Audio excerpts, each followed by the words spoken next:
مطلوب رائج صاحب نے پاکستان کے سب سے معتبر اخبار نوائے وقت میں شائع ہونے والے آرٹیکل میں دعویٰ کیا ہے کہ ایک بڑے عرب ملک نے اسرائیل کے ساتھ مل کے پاکستان میں فرقہ وارانہ فسادات کے لیے اربوں روپے پاکستان بھجوا دیے ہیں۔ وہ مزید کہتے ہیں، محرم کے ایام ہر سال مذہبی جذبات کو عروج پر لے جاتے ہیں۔ ہر مسلک امام حسین کی شہادت پر افسردہ نظر آتا ہے۔ ہر کسی کا عاشورہ منانے کا اپنا اپنا طریقہ اور انداز ہے۔ مسالک میں عموماً ہم آہنگی ہے، تاہم تفرقہ بازی کرانے اور آپس میں نفرتیں پیدا کرنے والے عناصر بھی موجود رہے ہیں۔ مجھے بچپن کے وہ دن یاد ہیں، ہمارے محلے کی مسجد میں ایک نو مسلم امام مسجد تھا۔ وہ ہندو سے مسلمان ہوا تھا۔ ان کا نام صوفی اللہ دتا تھا اور وہ ہمیں قرآن پاک کبھی پڑھاتے تھے۔ گاؤں میں شیعہ، سنی، دیوبند اور اہل حدیث مسالک سے تعلق رکھنے والے رہتے تھے، لیکن اکثر لوگوں کو یہ خبر نہ تھی کہ کون کس مسلک سے تعلق رکھتا ہے۔ ہماری مسجد کے مؤذن ماسٹر طالب حسین غوری جو کہ شیعہ تھے، اسی طرح تمام نمازی حضرات چاروں مسالک سے تعلق رکھتے تھے۔ آج بھی ہمارے گاؤں میں مسلک کے امتیاز کے بغیر رشتہ داریاں ہیں۔ اس سال محرم الحرام کے دوران مسالک کے مابین نفرت کی خلیج پیدا کرنے کی کوشش زیادہ نظر آئی۔ کچھ مذہبی اسکالر نفرت انگیز تقریریں کرتے رہے۔ کچھ بدبختوں نے تو یزید زندہ باد کے نام سے اجتماع کا بھی انعقاد کر دیا۔ ایسی شرارتیں مقامی سطح پر ضرور وقوع پذیر ہوتی ہیں، مگر ان کی ڈوریاں عالمی اسٹیبلشمنٹ کے ہاتھ میں ہوتی ہیں۔ ان میں بھارت، اسرائیل اور امریکہ گٹھ جوڑ کو نظر انداز نہیں کیا جا سکتا۔ ایک بھارتی دفاعی تجزیہ کار گوریو آریا نے بھارت پر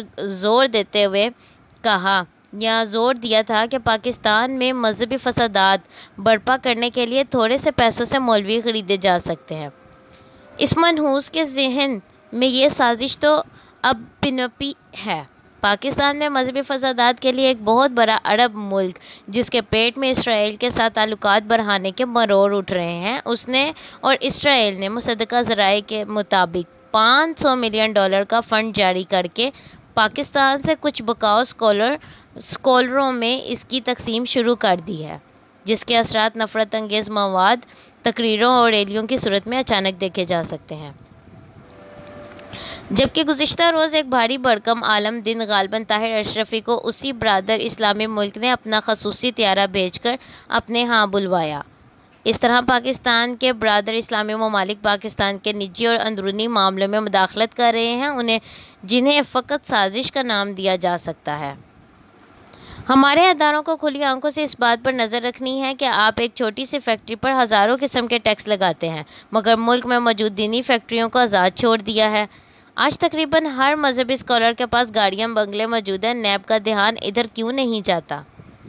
پاکستان اب تک نفرت کی آگ میں کھنڈر بن چکا ہوتا، مگر مسالک کے مابین ہم آہنگی، یکجہتی اور یگانگیت کا درس دینے والے علماء کرام اپنی عظیم تر ذمہ داری پوری کر رہے ہیں، مگر نفرت کی آگ یوں ہی آہستہ آہستہ پھیلتی رہی تو آخر کار خرمن میں لپیٹ میں لے سکتی ہے۔ اس کی ایک بڑی مثال تحریک طالبان پاکستان ہے، بلکہ تحریک طالبان پاکستان ہے، جو خالص مذہبی لوگ تھے جو اپنے نظریات پر لوگوں کو قائل کرنا چاہتے تھے۔ ان کے نظریات سے کچھ لوگ متفق اور اکثر اختلاف رکھتے تھے، اور پھر یہ تحریک دشمن کے ہاتھوں میں کھیلنے لگی۔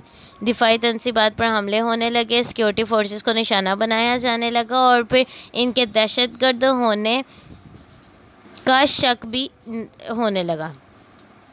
ان پر زمین تک کر کے انہیں جہنم واصل کیا جانے لگا۔ آج ان کے وجود سے دھرتی کو پاک کرنے کی آخری کاوش ہو رہی ہے۔ اسرائیل کا وجود پاکستان کے لیے شروع دن سے ناقابل برداشت رہا ہے۔ پاکستان بھی اس کے لیے ایسا ہی ناقابل برداشت ہے۔ پاکستان نے اس کے خلاف کبھی کوئی معاندانہ قدم نہیں اٹھایا، جبکہ اس نے کبھی کوئی کسر نہیں چھوڑی۔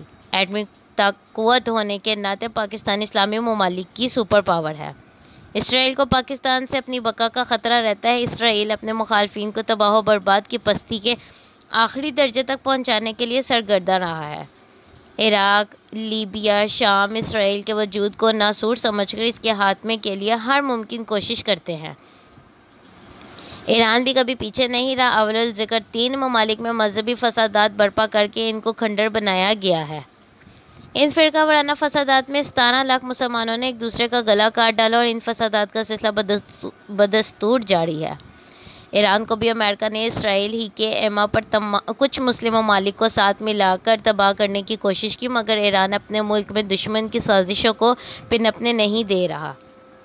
پاکستان کو بھی سافٹ ٹارگٹ گردان کر اسے زد میں لایا جا رہا ہے یا زد میں لیا جا رہا ہے۔ آج ہر پاکستانی خصوصاً اداروں کو ہوشمندی سے کام لینا اور عالمی اسٹیبلشمنٹ کی گریڈ گیم اور سازشوں کو سمجھنا ہے۔ علماء سو پر نظر رکھنی ہے، ان کے رابطوں اور لائف سٹائل کی نگرانی کرنی ہے، کیونکہ ہم 22 کروڑ انسانوں کا مستقبل ان نام نہاد علماء کرام کے ہاتھ میں نہیں دے سکتے۔ آج ایران، لیبیا اور شام جہاں کبھی پاکستان سے بہتر اور بھائی چارے والا ماحول میسر تھا، آج وہ مقامی بکے ہوئے مذہبی اور مسلکی منافرت پھیلانے لوگوں کے ہاتھوں کھنڈرات بن چکا ہے۔